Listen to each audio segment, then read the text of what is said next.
Hello everyone, ये है आपका फिजिकल केमिस्ट्री का पार्ट वन का 2020 का सोल्यूशन। एंड ये पार्ट वन है। पार्ट टू में कुछ आपको क्वेश्चंस देखने को मिलेंगे, पार्ट वन में कुछ आपको देखने को क्वेश्चंस मिलेंगे। पार्ट टू सचिन सर ले रहे हैं। तो फिर अब शुरू करते हैं। तो आपके पास जो पहला क्वेश्चन है वो कहता है कि which one of the following is a colligative is not a colligative property, not a colligative property बोला है। तो कॉलिगेटिव प्रॉपर्टी क्या होती है? कॉलिगेटिव प्रॉपर्टी होती है जो अमाउंट ऑफ सॉल्यूट पे डिपेंड करती है, सॉल्यूट के अमाउंट पे डिपेंड करती है कि जितना ज़्यादा सॉल्यूट होगा उतना ज़्यादा आपका बेसिकली उस चीज़ में अफेक्ट आएगा। तो चार चीज़ें हैं जो काफ़ी ज़्यादा इफेक्ट होती हैं। एक तो है बॉइलिंग पॉइंट, एक तो है बॉइलिंग पॉइंट। बॉइलिंग पॉइंट जो है वो हमेशा एलिवेट कर जाता है जब हम सॉल्यूट डालते हैं, जितना ज़्यादा डालते हैं। उसके बाद फ्रीजिंग पॉइंट पे भी इफेक्ट पड़ता है। फ्रीजिंग पॉइंट पे क्या इफेक्ट पड़ता है? फ्रीजिंग पॉइंट डिक्रीज हो जाता है, तभी हम डिप्रेशन इन फ्रीजिंग पॉइंट बोलते हैं। उसके बाद क्या बोलते हैं? उसके बाद हमारे पास वेपर प्रेशर होता है। वेपर प्रेशर, जो वेपर प्रेशर होता है बेसिकली, जो वेपर प्रेशर होता है बेसिकली, वेपर प्रेशर के अंदर क्या होता है, उसका भी लोअरिंग हो जाता है। तो हम relative lowering in vapour pressure निकालते हैं, वो भी कम हो जाता है वेपर प्रेशर भी सॉल्यूट डालने से। और उसके बाद ऑस्मोटिक प्रेशर पे भी फर्क पड़ता है। ऑस्मोटिक प्रेशर डिपेंडेंट रहता है आपका अमाउंट ऑफ सब्सटेंस पे, ऑस्मोटिक प्रेशर। तो ये चार चीज़ें हैं जो अमाउंट ऑफ सॉल्यूट पर डिपेंड करती हैं। अगर मैं कहूँ कि कौन सी नहीं करती है, तो सरफेस टेंशन बिल्कुल नहीं करती है। सरफेस टेंशन का कोई रोल नहीं है आपके, कॉलिगेटिव प्रॉपर्टी नहीं है वो, अमाउंट ऑफ सब्सटेंस उसका कोई फर्क नहीं पड़ता है। आगे चलते हैं। आगे इन्होंने कहा microwave spectroscopy is conducted in the frequency range विच। तो आपके पास इलेक्ट्रोमैग्नेटिक स्पेक्ट्रम जो होता है, ये तो बिल्कुल प्योर क्रामिंग का क्वेश्चन है। अगर आपके पास इलेक्ट्रोमैग्नेटिक स्पेक्ट्रम है तो आप उसके अंदर अगर फ्रीक्वेंसी चार्ट देखेंगे, तो फ्रीक्वेंसी चार्ट में आपको देखने को मिलेगा कि जो माइक्रोवेव रीजन है, वो माइक्रोवेव रीजन कहाँ लाई करता है? आपका 10⁸ से लेकर 10⁻12 तक लाई करता है। तो ये 10⁸8 से 10⁻6 लाई करता है, गलत है। 10⁻18 से 16 गलत है। 10⁻12 से 14 गलत है। तो 10⁻10 से 12 के बीच में बिल्कुल सही है, क्योंकि 8 से 12 के बीच में लाई करता है। तो आपका बी ऑप्शन बिल्कुल सही हो गया है। ऐसे क्वेश्चंस के अंदर थोड़ी बहुत आपको क्रैमिंग करनी पड़ेगी। आप एज सच इसके बीच में कोई ट्रिक नहीं ला सकते हो, लॉजिक नहीं ला सकते हो। जो भगवान की देन है उतनी रेंज में आपकी लाई करती है। यूट्यूब पे आपको बहुत सारे ट्रिक्स मिल जाएंगे जिससे आप याद ज़रूर कर सकते हो कि वैल्यूज़ कहाँ कहाँ लाई करती हैं। बस एज सच कोई ये ट्रिक नहीं है कि मैं आपके दिमाग में डाल दूँ एकदम से। तो चलिए अगले क्वेश्चन पे चलते हैं। आपके पास है the characteristic stretching frequency of hydroxyl group. वैसे ये आई आर स्पेक्ट्रोस्कोपी ऑर्गेनिक का क्वेश्चन है, लेकिन इधर भी आ गया है तो कर देते हैं। जो हाइड्रोक्सिल ग्रुप होता है, ओ एच ग्रुप होता है, वो 3600 के करीब एक ब्रॉड पीक देता है आपको आई आर स्पेक्ट्रोस्कोपी में। जो आई आर स्पेक्ट्रोस्कोपी का ग्राफ ऐसा ऐसा गंदा सा होता है, उसमें से एक ब्रॉड पीक जो आती है वो 3300 से लेकर 3600 तक के बीच में वो आपके पास पीक आती है, that is for your O H group, hydroxyl group की पीक होती है ये। तो बहुत ही आसान क्वेश्चन था, लेकिन ऑर्गेनिक का क्वेश्चन था। आगे चलते हैं। तो उन्होंने बोला कि correct example for intensive property is. Intensive property का एग्जाम्पल कौन सा होगा? इंटेंसिव प्रॉपर्टी होती कौन सी है? आपके पास दो टाइप की प्रॉपर्टी होती है, इंटेंसिव और एक्सटेंसिव। इंटेंसिव प्रॉपर्टी होती है जो इंडिपेंडेंट होती है। इंटेंसिव प्रॉपर्टीज होती है जो इंडिपेंडेंट होती है। किससे इंडिपेंडेंट होती है? Independent of the quantity of the substance present.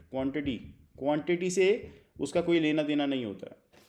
चाहे आप इतनी सी की बात करो, चाहे आप इतनी सारी की बात करो, तो आपके पास इंडिपेंडेंट होनी चाहिए क्वांटिटी से। अगर मैं मास की बात करूँ तो मास इज क्वांटिटी डिपेंडेंट हो, जितना ज़्यादा क्वांटिटी उतना ज़्यादा मास होगा। वॉल्यूम इस आपका वॉल्यूम क्या है? आपका वॉल्यूम भी आपका क्वांटिटी डिपेंडेंट है। जितना ज़्यादा आपके पास अमाउंट ऑफ सब्सटेंस होगा उतना ही ज़्यादा आपके पास वॉल्यूम होगा। एनर्जी भी आपका इसी चीज़ का ही सब्सटेंस है। एनर्जी आपका इसी चीज़ का सब्सटेंस है। कभी आप नमकीन का पैकेट खा के देखिएगा कि नमकीन के पैकेट के पीछे लिखा होता है पर 100 ग्राम, उसके ऊपर एनर्जी लिखी होगी 400 किलो कैलोरीज, उसके ऊपर एनर्जी लिखी होगी। और अगर आप 200 ग्राम खा लोगे तो आपको 800 किलो कैलोरीज मिल जाएगी। तो बेसिकली आपकी एनर्जी भी क्या है? एक अमाउंट ऑफ सब्सटेंस पे डिपेंड हो रही है। जितना ज़्यादा आपका अमाउंट होगा उतना ज़्यादा आपकी एनर्जी होगी। तो तभी तो कहते हैं कि जितना ज़्यादा आप फूड खाएंगे उतना ज़्यादा बर्न भी करना पड़ेगा, वरना आपको उतना फैट में स्टोर हो जाएगा। तभी 2000 की कैलोरीज जो होती हैं आपको खानी होती हैं दिन की, 2000 कैलोरीज होती हैं जो दिन की खानी होती हैं। तो अभी ये एनर्जी क्या है? इंटेंसिव प्रॉपर्टी नहीं, एक्सटेंसिव प्रॉपर्टी है। आपके पास temperature is an intensive property. Temperature is an intensive property. आगे चलते हैं। उन्होंने बोला था enzyme required to convert glucose into ethyl alcohol is known as word. आपके पास चार टाइप के एंजाइम दे रखे हैं, डायस्टेज, जाइमेज, माल्टेज, यूरिएज। मैं चारों के फंक्शन बता देता हूँ, जो माल्टेज होता है, जो माल्टेज एंजाइम होता है, बेसिकली वो माल्टोज को तोड़ता है, माल्टोज जो आपके पास डाइसेकेराइड होता है उसको तोड़ता है किसमें, ग्लूकोज के मॉलिक्यूल्स के अंदर डाल देता है, अल्फा और बीटा फॉर्म में जो दोनों ग्लूकोज के मॉलिक्यूल्स होते हैं उनके अंदर तोड़ देता है, उसको उनके अंदर तोड़ देता है। तो आपके पास क्या बन जाता है, बेसिकली आपके पास माल्टोज से ग्लूकोज के मॉलिक्यूल्स जनरेट हो जाते हैं, माल्टोज से ग्लूकोज के मॉलिक्यूल्स जनरेट हो जाती हैं। ये माल्टेज था। अब आपके पास दो और आते हैं आपके पास। एक आता है इन्वर्टाज। इन्वर्टाज क्या करता है, सुक्रोज को कन्वर्ट करता है किसमें, आपके ग्लूकोज और फ्रक्टोज में कन्वर्ट कर देता है। इन्वर्टाज एंजाइम जो होता है, इन्वर्टाज तोड़ देता है सुक्रोज को।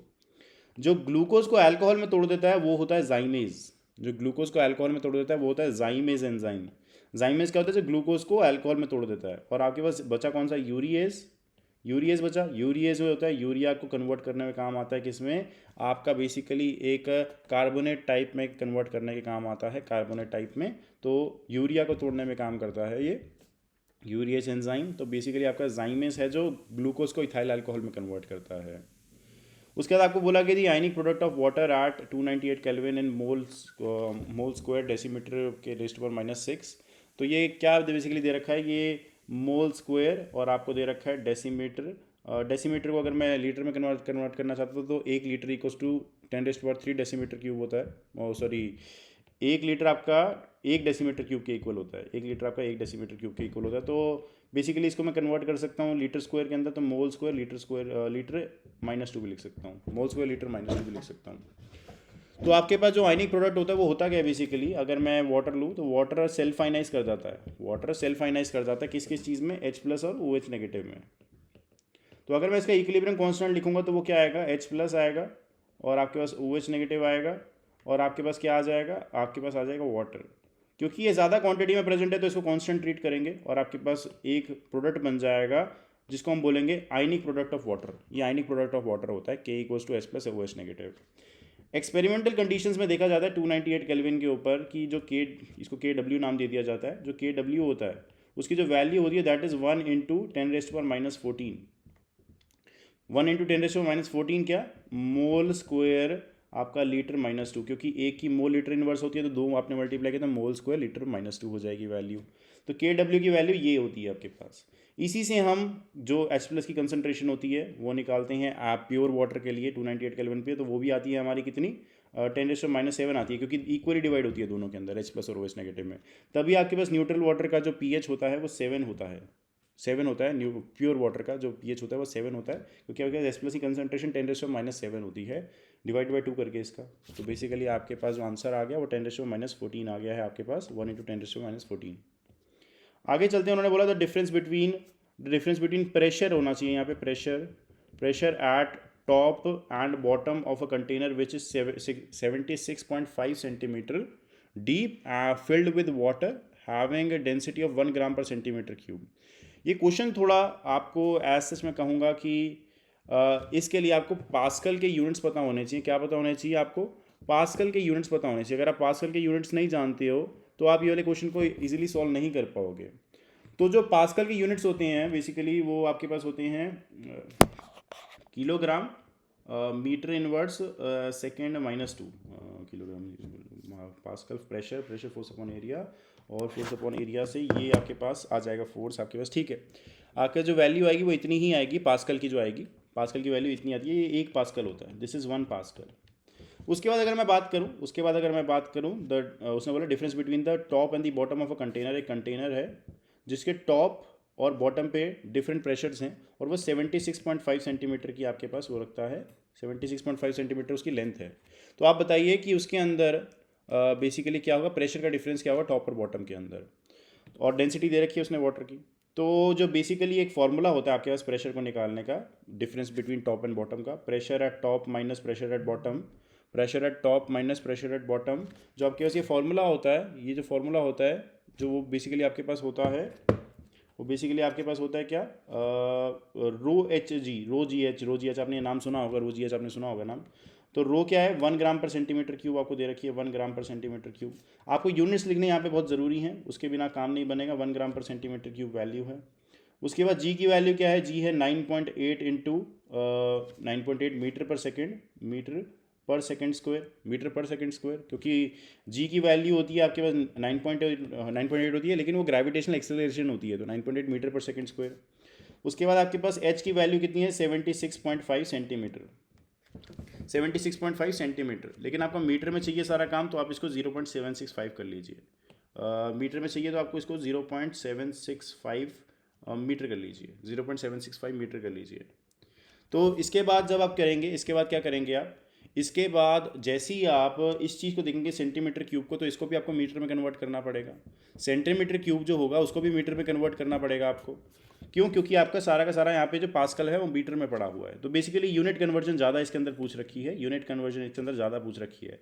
तो 1 मीटर में 100 सेंटीमीटर होते हैं, यानी कि 1 मीटर के अंदर 10⁻² सेंटीमीटर होते हैं। तो 1 मीटर क्यूब में कितने होंगे, 1 मीटर क्यूब में कितने होंगे 10⁻²3 और सेंटीमीटर क्यूब, ये आपके पास होगी। तो बेसिकली 1 मीटर क्यूब के अंदर 10⁻6 सेंटीमीटर क्यूब होते हैं। तो 1 सेंटीमीटर क्यूब में, 1 सेंटीमीटर क्यूब के अंदर 10⁻⁻6 मीटर क्यूब होता है, 10⁻⁻6 मीटर क्यूब होता है। तो अगर मैं इसको यहाँ पे पुट करूँगा तो इसकी जगह आ जाएगा 10⁻6 मीटर क्यूब। अब मैं इधर से मीटर और इधर से मीटर को काट के यहाँ पे मीटर लिखूंगा तो 1 मीटर नीचे बच जाएगा, 10⁻6 ऊपर चला जाएगा। कैसे? 10⁻6 इंटू 9.8 इंटू 0.765। ये जब मैं मल्टीप्लाई करूँगा तो आपके पास आंसर जो आएगा करीबन, मैं आंसर निकाल लेता हूँ यहाँ से, आंसर निकाल कैलकुलेटर से आंसर निकाल लेता हूँ। जब मैं आंसर निकालूंगा इसका तो आएगा करीबन 9.8 into 0.765 is equals to 7.497 into 10⁻6 जो वैल्यू आई है वो काफ़ी ज़्यादा वैल्यू आ जाएगी इसकी तो काफ़ी ज़्यादा वैल्यू आ रही है। मैंने कुछ गड़बड़ तो नहीं करी है, एक पास्कल किलोग्राम, अच्छा किलोग्राम में भी तो कन्वर्ट करना है, किलोग्राम में भी तो कन्वर्ट करना है। किलोग्राम में जो कन्वर्जन है वो तो किया ही नहीं मैंने, ग्राम भी तो है यहाँ पे, उसको किलोग्राम में भी कन्वर्ट करना है। 1 ग्राम में 10⁻³ किलोग्राम्स होते हैं। तो बेसिकली इसके ऊपर क्या आ जाएगा 10⁻³ आ जाएगा। तो 10⁻³ इंटू 10⁻6 करेंगे तो 10⁻³ आ जाएगा। अब 9.8 इंटू 0.765 आप करेंगे तो आंसर आएगा 7.49, मतलब कि 7.5 आ गया एक तरह से। 7.5 इंटू 10⁻³ करोगे आप तो आ जाएगा 7500 पास्कल्स आ जाएगा आपके पास आंसर। क्यों? क्योंकि आपके पास ये बन जाएगा किलोग्राम, मीटर इनवर्स नीचे पड़ा है, सेकंड इनवर्स भी, मीटर -1 नीचे पड़ा है, सेकंड -2 नीचे पड़ा है, तो आपके पास बन जाएगा 7500 पास्कल। तो आंसर आ जाएगा ए ऑप्शन। आंसर क्या आ जाएगा? ए ऑप्शन आ जाएगा। आप आगे चलते हैं। आगे उन्होंने बोला है a mixture of gases eight 500 pascal contains 45% nitrogen, 25% oxygen and 10% carbon dioxide, 20% methane by volume. तो बेसिकली 45 + 25 कितना हो गया? 45 + 25 70 हो गया, 70 + 10 80, 80 + 20 100। तो मतलब 100% का कॉम्पोजिशन का आपको डिफरेंट दे रखा है। तो 45% आपको N2 दे रखी है, 25% आपको O2 दे रखी है, आपको 10% बेसिकली CO2 दे रखी है, 20% आपको मीथेन दे रखी है। इन सारे की सारी कॉम्पोजिशन 100% बन जाता है मेरे पास। तो बेसिकली मेरे पास जो मोल फ्रैक्शन होगा, फ्रैक्शन ऑफ N2 जो प्रेजेंट होगी, मोल फ्रैक्शन, वो होगी मेरे पास 0.45 N2 के लिए, 0.25 मेरे पास O2 के लिए, आपके पास 0.1 आपके पास CO2 के लिए, और आपके पास 0.2 आपकी मीथेन के लिए, ये सारी प्रेजेंट होगी। तो उन्होंने बोला टोटल ये कंटेनर के अंदर प्रेजेंट है, और टोटल प्रेशर जो है वो मेरा 500 पास्कल का है, 500 पास्कल का। तो उन्होंने बोला कि पार्शियल प्रेशर ऑफ नाइट्रोजन कितना होगा। तो ये Dalton's law of partial pressure से क्वेश्चन आ रखा है, Dalton's law of partial pressure से। तो Dalton's law of partial pressure बोलता है कि आपके पास अगर टोटल प्रेशर दिया हो, टोटल प्रेशर अगर आपको दिया हो, तो आपका जो टोटल प्रेशर होगा, मान लीजिए कि आपके टोटल प्रेशर P है, बड़ा वाला P। तो अगर आप चाहते हो कि एक स्पेसिफिक गैस का, अगर मिक्सचर ऑफ गैसेस है तो एक स्पेसिफिक गैस A का अगर आप निकालना चाहते हो पार्शियल प्रेशर की, उस स्पेसिफिक गैस का पार्शियल प्रेशर कितना है पूरे के पूरे कंटेनर के अंदर, तो आपका हो गया that is XA into P। XA क्या है? Mole fraction. P क्या है? Total pressure. PA क्या है? एक स्पेसिफिक गैस का पार्शियल प्रेशर। तो अगर आप इसमें से N2 का निकालना चाहते हो तो बस आप क्या करेंगे, यहाँ पे मोल फ्रैक्शन 0.45 दे रखा है आपको, इंटू टोटल प्रेशर यानी कि 500 कर देंगे। तो आपके पास 0.45 इंटू 500 जब करेंगे तो आपके पास आंसर 225 आ जाएगा। आपके पास आंसर 225 आ जाएगा, मेरे को लगता है 45 हाँ 225 आ जाएगा आपके पास आंसर। तो B option is the right answer, B option is the right answer for that. आगे चलते हैं। उन्होंने बोला the sign of delta S for the following process, sign of delta S for the following process is what? Delta S पूछा है सिर्फ उन्होंने। अच्छा, दोनों के दो रिएक्शंस है, दोनों रिएक्शंस का पूछ रखा है। तो दोनों रिएक्शंस को अगर मैं देखूं तो यहाँ पे O2 कन्वर्ट हो रहा है 2 ऑक्सीजन के अंदर, O2 is getting converted into 2 oxygen, तो बेसिकली एटोमाइजेशन हो रही है, आपके पास एटम्स में कन्वर्ट हो रही है, 2 एटम्स अलग अलग में कन्वर्ट हो रहे हैं गैशियस स्टेट के अंदर। तो यहाँ एक पूरा का पूरा मॉलिक्यूल गैशियस में था या एटम में है, तो बेसिकली रैंडमनेस इंक्रीज हो गई है, तो एंट्रोपी यहाँ पे क्या होगी, एंट्रोपी यहाँ पे बढ़ जाएगी, पॉजिटिव फॉर्म में आ जाएगी, बढ़ जाएगी एंट्रोपी। उसके बाद अगला क्या दे रखा है, N2+3H2 गिव्स 2NH3 दे रखा है, N2+3H2 गिव्स 2NH3 दे रखा है। तो बेसिकली 4 गैशियस एटम्स थे, वो आपके पास किस में चेंज हो गए, 2 गैशियस एटम्स में चेंज हो गए हैं। तो बेसिकली एंट्रोपी क्या हुई है, रैंडमनेस डिक्रीज हो गई है, तो नेगेटिव हो जाएगी एंट्रोपी। तो एक पॉजिटिव है एक नेगेटिव है, तो आंसर क्या आ जाएगा आपके पास, बी ऑप्शन आ जाएगा आपके पास आंसर। 44th का आंसर क्या आ जाएगा, बी ऑप्शन आ जाएगा 44th का आंसर आपके पास। उसके बाद आगे चलते हैं, आगे इन्होंने बोला है आपको कि pH of HCl having concentration of 1 × 10H+ की कंसंट्रेशन दे रखी है उन्होंने। HCl की कंसंट्रेशन दे रखी है, मतलब H+ की दे रखी है, क्योंकि 100% डिसोसिएट होता है HCl। HCl जो होता है 100% डिसोसिएट होता है H+ और Cl नेगेटिव के अंदर। उसके बाद अगर मैं बोलूँ कि इसकी कंसंट्रेशन H+ की दे रखी है इन्होंने कितनी, 1 × 10⁻³ मोल पर लीटर दे रखी है। तो उन्होंने बोला pH कितना होगा इसका, तो pH का जो फॉर्मूला होता है that is -log of H+, -log of H+, तो -log ऑफ कितना हो गया, एक तरह से 10⁻³ अब किसी भी चीज़ के पावर होती है लॉग के आगे, तो वो पावर नीचे आ जाती है, तो -3 जब नीचे आएगा तो बन जाएगा 3 log 10, और log 10 क्या होता है, 1 होता है, तो आपके पास pH कितना आ जाएगा, 3 आ जाएगा, pH विल बी 3। होप आपको समझ आ गया, बहुत ही आसान क्वेश्चन था, ऐसे फॉर्मूले पता होना चाहिए फिजिकल में, तो बेसिकली आंसर निकल जाते हैं। उसके बाद उन्होंने बोला थी volume occupied by 8 grams of oxygen gas at NTP is word. इस बात को ध्यान रखिएगा कि आपके पास जो एवोगैड्रोस लॉ होता है उसके अंदर से हमें पता लगता है इक्वल गैसेस, जो इक्वल मोल्स ऑफ गैसेस होती हैं इक्वल वॉल्यूम ऑक्यूपाई करती हैं। और उसके अंदर से हमें एक बात पता लगती है कि जो एक मोल ऑफ गैस होती है वो 22.4 लीटर्स वॉल्यूम ऑक्यूपाई करती है, 22.4 लीटर्स वॉल्यूम ऑक्यूपाई करती है। एक मोल ऑफ गैस, चाहे कोई भी गैस हो, एक मोल आपके पास 22.4 लीटर्स ऑक्यूपाई करती है वॉल्यूम। तो अगर मैं कहूँ कि 8 ग्राम ऑक्सीजन है, ऑक्सीजन गैस होती है आपके पास, कितने वेट होता है ऑक्सीजन गैस का, एक ऑक्सीजन का 16 होता है, तो 2 ऑक्सीजन मॉलिक्यूल एटम्स का कितना हो गया, 32 ग्राम्स हो गया। तो अगर मैं कहूँ कि यहाँ पे 8 ग्राम ऑक्सीजन दे रखी है, तो गिवन मास अपन अगर मोलर मास में करूँगा तो मेरे पास नंबर ऑफ मोल्स जो आएंगे मेरे पास वो कितने आएंगे, 8/32 यानी कि 1/4 यानी कि 0.25 आ जाएंगे, 0.25 मोल्स आ जाएंगे, 0.25 मोल्स आ जाएंगे 1/4 करके। तो 0.25 मोल्स क्या है मेरे पास प्रेजेंट है ऑक्सीजन के। तो NTP पे वो कह रहा है कि कितना वॉल्यूम ऑक्यूपाई किया जाएगा। वॉल्यूम जो एक गैस ऑक्यूपाई करती है वो करती है एक मोल पे 22.4 लीटर्स। तो मेरे पास 0.25 मोल्स पे कितनी गैस होगी, 0.25 पे कितनी ऑक्यूपाई होगी मेरे पास, तो 22.4 × 0.25 कर दो आप। तो 0.25 जब आप करोगे तो आपके पास आंसर जो आएगा, मतलब डिवाइड बाय 4 करना है बेसिकली आपने, जब डिवाइड बाय 4 करोगे तो आंसर आपके पास आ जाएगा अराउंड 5.6 के करीब आ जाएगा। 46 का मतलब डी आंसर आ जाएगा, 46 का जो आंसर आएगा डी ऑप्शन आ जाएगा आपके पास। अराउंड इतना ऑक्यूपाई होगा आपके पास, 5.6 के करीब ऑक्यूपाई होगा। तो आई होप समझ आ गया हो, सिंपल यूनिटरी मेथड था और कुछ नहीं था, सिंपल यूनिटरी मेथड था। उन्होंने बोला दी अमाउंट ऑफ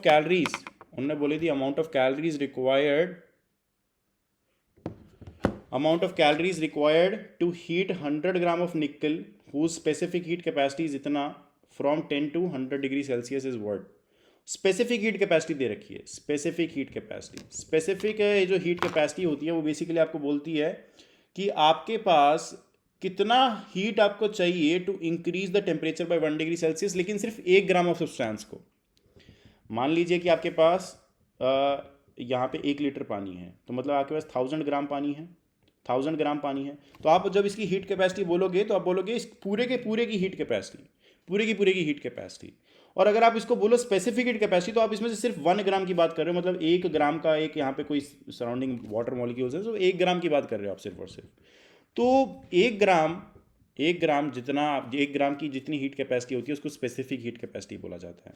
और आपके पास जो फॉर्मूला होता है वो क्या होता है, Q = C × T, लेकिन यहाँ पे हीट कैपेसिटी होता है। तो स्पेसिफिक हीट कैपेसिटी का क्या हो गया, Q = mc∆T, मतलब कि अगर ये C स्पेसिफिक हीट कैपेसिटी है तो m आपने मास से मल्टीप्लाई कर दो तो आपके टोटल हीट कैपेसिटी आ जाएगी, और ∆T आपके टेम्परेचर का इंक्रीमेंट आ जाएगा।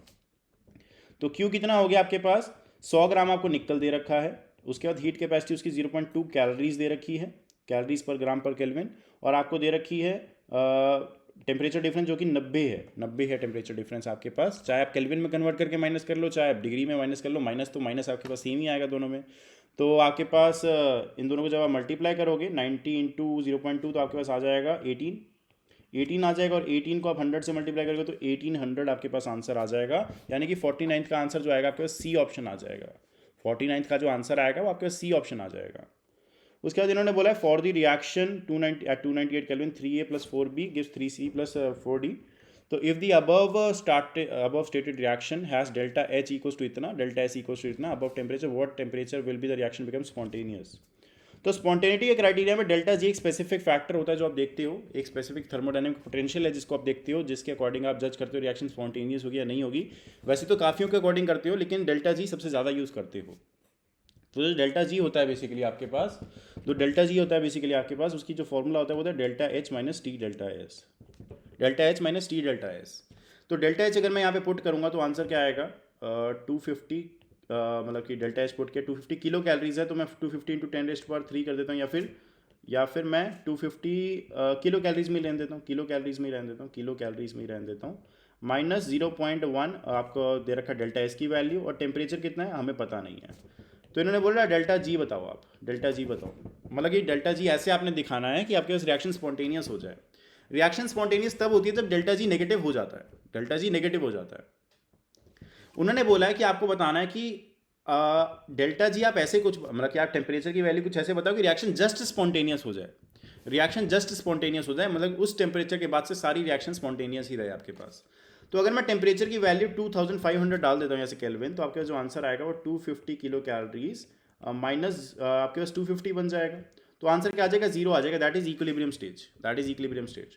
अब इस स्टेज से ऊपर जितनी भी टेम्परेचर की वैल्यू आप इंक्रीज करोगे, यानी 2501 भी करोगे, तब भी आपके पास डेल्टा जी की वैल्यू नेगेटिव आएगी। तो इस पॉइंट के बाद से सारी डेल्टा जी की वैल्यू नेगेटिव आएगी, तो इस वजह से आंसर बी हो जाएगा। 3000 और 3500 पे तो है ही नेगेटिव, 3500 और 3000 पे तो है ही नेगेटिव, वो तो स्पॉन्टेनियस होगी उस पर। तो उसने लिखा है कि reaction what temperature will the reaction become spontaneous, जिस पे वो बनेगी किस पे, आपके 2500 केल्विन डालने पे बनेगी, और उसके बाद से 2501 केल्विन भी हो गया आपके पास, तो आपके पास रिएक्शन स्पॉन्टेनियस ही रहेगी। तो ये था आपके पास लास्ट क्वेश्चन पार्ट 1 का 2010 के सॉल्यूशन का। तो हम अगली बार मिलते हैं। Thank you so much, bye bye, take care.